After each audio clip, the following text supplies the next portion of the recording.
Hello, everybody, and welcome to the December 6th Trips and Traps. Andy Serling flying solo once again this week on Trips and Traps. With the turf season coming to a close, we're going to continue to focus on dirt races going forward. And we found two races from last week. The first one we're going to show you is December 28th, the 7th race. And we're just going to show you the head-on of the start first to look at the one, Indy Tune, the horse we're looking at. And as Richard Migliori likes to say, horses like to go to open spaces, and we see this happen frequently in the mile or 7-furlong shoot races where horses break towards the inside. And as we go to the pan shot, you're going to see a little bit less so how much he breaks in, but you're going to see how it affects the one Indy Tune at the start, because in breaking in, it sort of sets him back a length or two apart from the other horses. They don't appear to be going that quickly early in the race, and you see him down on the inside in those yellowish silks.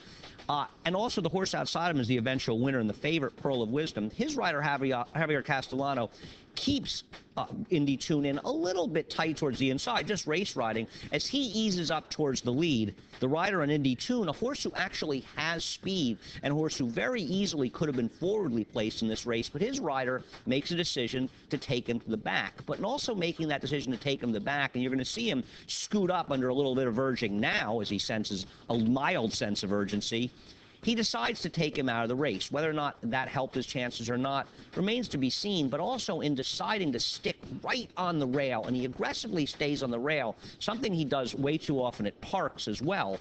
I think it hurts his chances because it limits his options going forward. I realize it's a tough situation because he has horses outside of him. Did he want to put him in the 3 or 4 path? It's a split-second decision, but in doing so, and he's riding him here, it's going to end up getting him in trouble, and you're not going to be able to really see it until we hit the top of the stretch because they leave the picture. But as you see the 4-horse, Alley's Winner, a long shot, tiring a little bit, he comes inside of him, and actually now he's trying to angle outside of him, and we'll pick him up right here. But instead of going inside where he was and trying to split there, he went outside. He gets shut off there.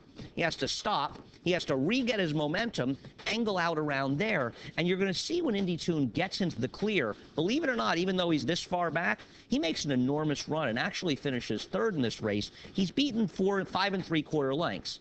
Now, I'm not saying he would have won the race, and perhaps the reason he had so much energy towards the end is that he was held up in the back. He was saving ground a lot of the race. When he angled out, he ran. But I think that he did run better in this race than his PPs would have suggested. And that's for a trainer, Ned Allard, who ships horses and has some success. And I think Indy Tune is a horse that ran better than it looks, and he also ran a better race than I think you could have expected from, as he was 17-1 in this race. And Indy Tune's a horse that would probably appreciate a rider change, and maybe in a field like this, the favorite who won the race, he may have a real chance to win and certainly outrun his odds the next time he runs. And I also wouldn't mind seeing him use his speed a little bit more prudently. We'll turn our attention to another race, and this is the 4th race from November 30th, and a horse, Rockin' Cozy, coming off a layoff who has speed, but you wonder if she's a horse who came in with 2 bar shoes on. She's been laid up a number of times. You wonder if she has some issues in the sense that she just doesn't have that jump out of the gate. The last time she ran, she may have broken a step slowly, but she had trouble that wasn't her fault. In this race, there's no trouble at all in watching the head-on. She breaks cleanly. She just doesn't come out with any run.